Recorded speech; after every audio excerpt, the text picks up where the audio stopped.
जैसा कि श्रावण मास चल रहा है और खेतला जी प्रांगण में भागवत कथा चल रही है, जिसमें प्रेम सागर भाषा कही है कृष्ण लीला का भाग संख्या 4, जिसे हम सुनेंगे अपने भीमाल हलचल चैनल।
उद्धव जी हमारे तो रोम रोम में श्याम है। उद्धव कहते हैं कि वो तो भगवान है। यदि भगवान को पाना है तो ज्ञान को प्राप्त करना पड़ता है। गोपियां कहती हैं कि ज्ञान प्राप्त करो आप, आपका ज्ञान आपको ही प्राप्त हो। अरे हमारे तो रोम रोम में श्याम बसा हुआ है। श्याम मन श्याम तन श्याम ही हमारो धन, आटो याम ऊदो हमें श्याम ही सो काम है। श्याम हिए श्याम जिए श्याम ही प्राण पिए, आंधे कैसी लाकड़ी आधार श्याम नाम है। हमारे तो हर रोम रोम में श्याम बसा हुआ है। हमें और दूसरा ज्ञान प्राप्त करने की जरूरत नहीं है। हो गया प्रेम जब अनंत हो गया, ये रोम रोम संत हो गया। देवाले बन गया ये मन, देवाले बन गया ये तन, मन तो अब मेहनत हो गया। प्रेम जब अनंत में भगवान है, हमें अब किसी ज्ञान को प्राप्त करने की आवश्यकता नहीं है। उद्धव जी को ऐसा ज्ञान दिया गोपियों ने कि 6 महीने तक उद्धव जी गोपियों के साथ रहे।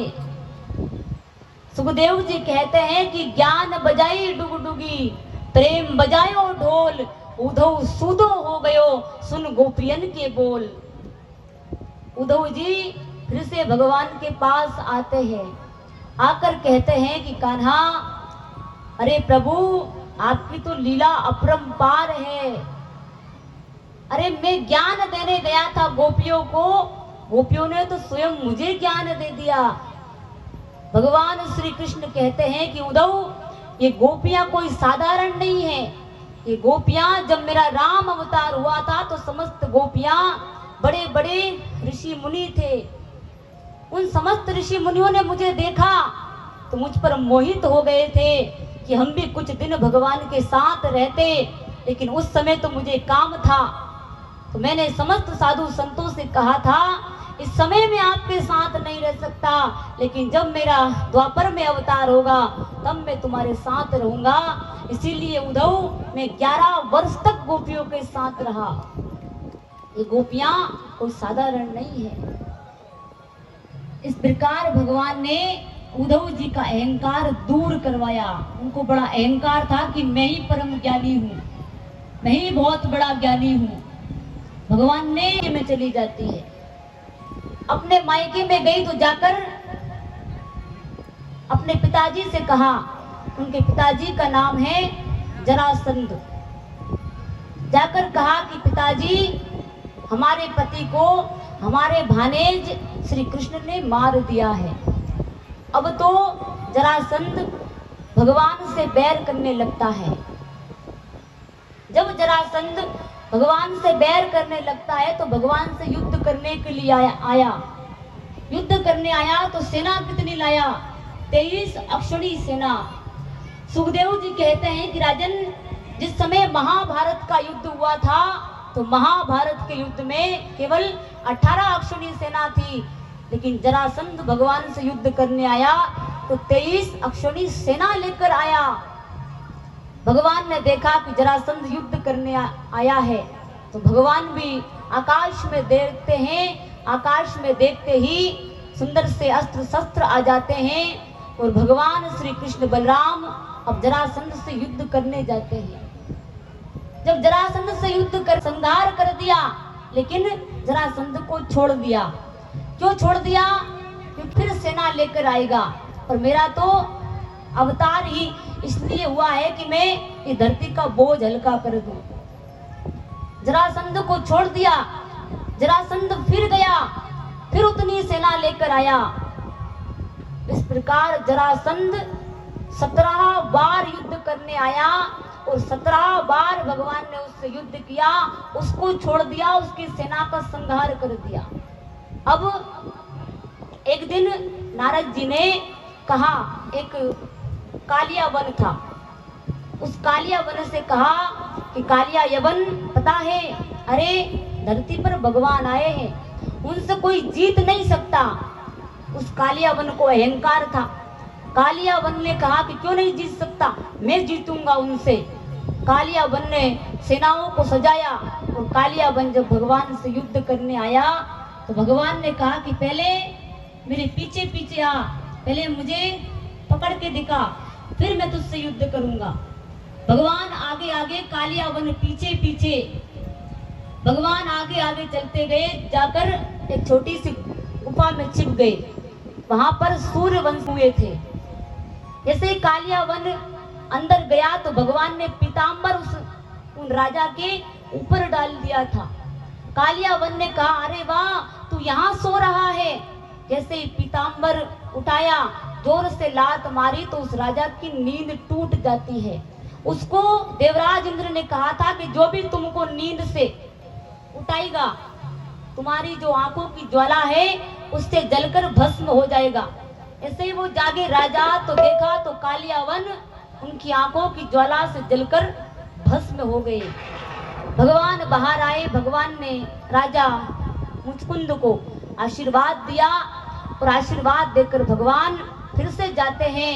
जो कालिया वन सेनाओं को लेकर आया था उस सेना का संहार कर देते हैं। अब भगवान फिर से राज्य में जाते हैं। भगवान रात को सो रहे थे। सोते समय भगवान ने विश्वकर्मा जी को बुलाया कि विश्वकर्मा जी, समुद्र के बीचों बीच एक ऐसा महल बनाओ जो दुनिया में कहीं भी ना हो। विश्वामित्र जी जब विश्वकर्मा जी गए तो विश्वकर्मा जी ने जाकर समुद्र के बीचों बीच एक सोने का ऐसा महल बनाया जो कहीं नहीं था। जब भगवान ने रातों रात समस्त जो राज्य में थे उन सबको उस सोने के महल में भेज दिया है, उसका नाम पड़ गया द्वारिका। बोलिए द्वारिका धाम की जय हो। समस्त राज वालों को भगवान ने द्वारिका में भेज दिया। अब भगवान 18वीं बार जरासंध से युद्ध करने जाते हैं। जब भगवान 18वीं बार युद्ध करने गए, पूरी सेनाओं का संहार कर दिया। जब जरासंध की बारी आई तो भगवान युद्ध छोड़कर भाग गए। बोलिए रण छोड़ भगवान की। भगवान श्री कृष्ण जी रण छोड़कर भाग गए। जब जरासंध ने देखा कि दोनों भाग रहे हैं, पूरे जंगल में आग लगवा दी कि जलकर भस्म हो जाएंगे, लेकिन भगवान ऊपर पहाड़ पे से नीचे कूदते हैं, सीधा द्वारिका में आ जाते हैं। द्वारिका में आए भगवान, समस्त राज वालों ने स्वागत किया। भगवान श्री कृष्ण का राज तिलक किया और भगवान को सिंहासन पर बिठाया। अब सज्जनों, भगवान ने कहा कि दाऊ भैया, आप बड़े हो गए हो, शादी कर लीजिए।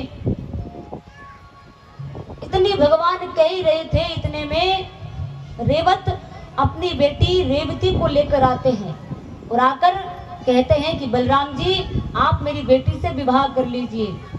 भगवान श्री कृष्ण कहते हैं, दाऊ भैया, अरे कहीं जाना नहीं पड़ा, हम घर में ही बैठे हैं, यहीं पर शादी का वो आया है तो शादी कर लीजिए।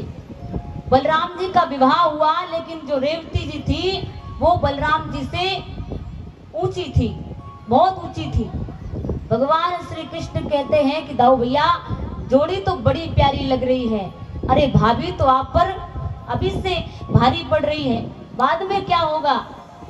दाऊ भैया उनकी पत्नी रेवती के ऊपर रखा और तब तक नहीं हटाया जब तक रेवती जी बलराम जी के बराबर नहीं हो गई। तब से बेचारी इतनी डर गई, इतनी घबरा गई कि पास में खड़ी नहीं होती है, दूर ही रहती है कि पता नहीं कब रख दे हल, और छोटी कर देंगे तो क्या होगा। इस प्रकार बलराम जी और रेवती जी का विवाह संपन्न होता है। बोलिए बलराम जी महाराज की जय हो। बोलिए रेवती मैया की जय हो। अब भगवान राज करने लगते हैं। एक बेटी है जिसका नाम है रुक्मणी। वो रुक्मणी जी जो स्वयं माता लक्ष्मी का स्वरूप है। उनके बड़े भाई जो रुक्मी है, उन्होंने अपनी बहन रुक्मणी जी का विवाह अपने परम मित्र से तय कर दिया। जब रुक्मणी जी का विवाह उनके भाई ने तय कर दिया तो रुक्मणी जी अपनी भाभी से कहती है कि भाभी, मैं शिशुपाल से विवाह नहीं करना चाहती, मैं तो भगवान श्री द्वारिकाधीश को चाहती हूँ, मैं भगवान द्वारिकाधीश। अब आप बताओ भाभी, मैं क्या करूं। रुक्मणी जी कहती हैं, ऐसे वर को क्या वरूं जो जन्मे और मर जाए, बर वरू में शाम को मारो चुड़लो अमर हो जाए। मैं तो भगवान द्वारिकाधीश से विवाह करना चाहती हूँ। भाभी ने कहा कि आप ऐसा करो, द्वारिकाधीश के पास संदेश भेजो। रुक्मणी जी ने संदेश लिखा कि हे प्रभु, यदि कोई सिंह का शिकार कोई भेड़िया ले जाए तो अच्छी बात नहीं है, प्रभु आप आए और आकर मुझसे विवाह करें। रुक्मणी जी कंकु पत्री लिख रही है और कहती है, नाम हजार कैसे लिखो कुकु पत्री, हो सावरिया धारा, हो गिरधारी धारा,